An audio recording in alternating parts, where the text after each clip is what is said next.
we divide this 86 by 5 in a long division method.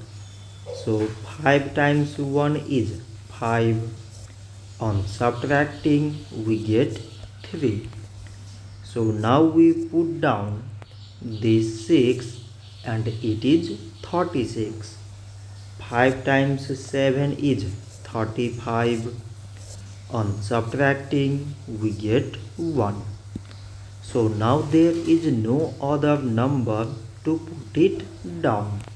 So we take here decimal so that we put 0. So now it is 10 and 5 times 2 is 10. On subtracting we get 0.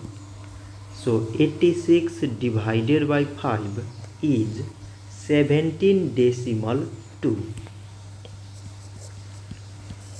So this much for today and thanks for watching.